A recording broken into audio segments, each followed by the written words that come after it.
Hello guys, hope you're all fine. You're all doing great and you're also watching my videos. I'm Dr. Arshad Nadeem Awan with my ultrasound and radiology teaching video. Today I'm going to talk about the ganglion cyst. Ganglion cyst is actually non-malignant masses, and these are associated with musculoskeletal structure. It involves the muscles, it involves the menisci, it involves the tendons, and it also involves the bone.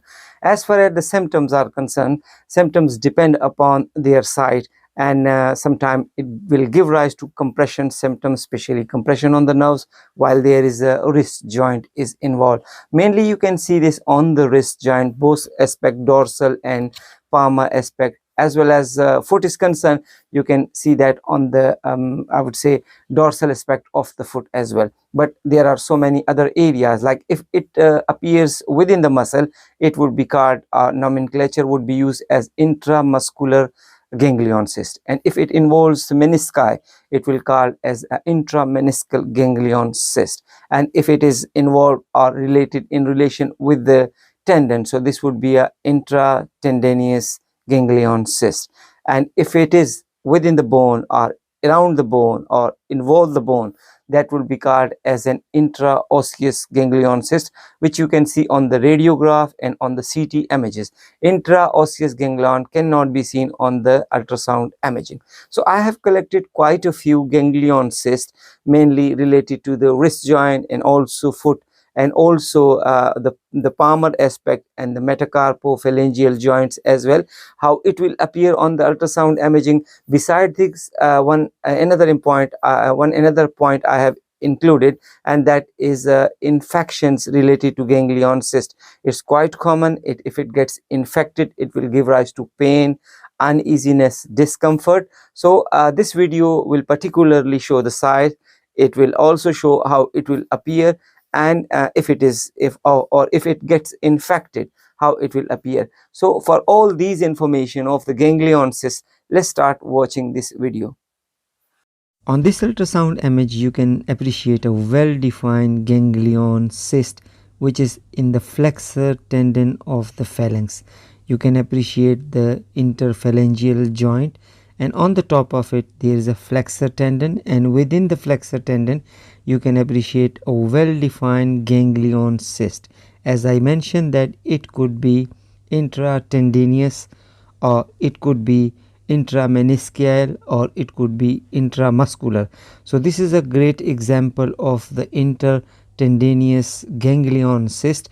You can appreciate this is well defined, and in certain views, when we flick the probe towards the right and left, ups and downs, so you can appreciate that this ganglion cyst lies within the tendon.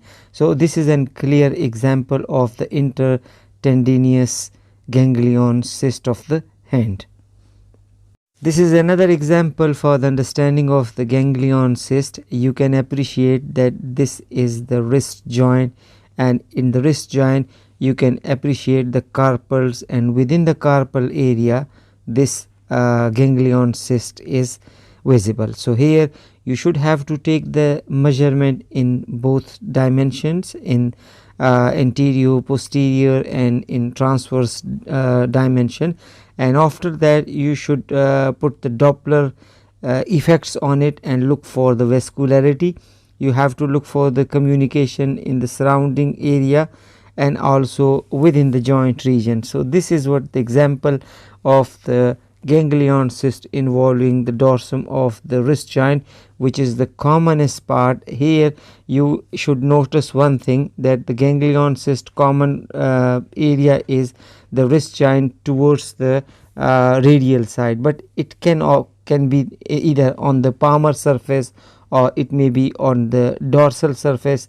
So you will appreciate a lot of ganglion cyst in these both areas. Beside this, here this you can appreciate that some collection is there, because the patient history was he was operated for the ganglion cyst 2 years ago, but gradually he develops the ganglion cyst but associated with complex collections surrounding. So this is a sort of a cyst which shows collection and associated with surrounding collections.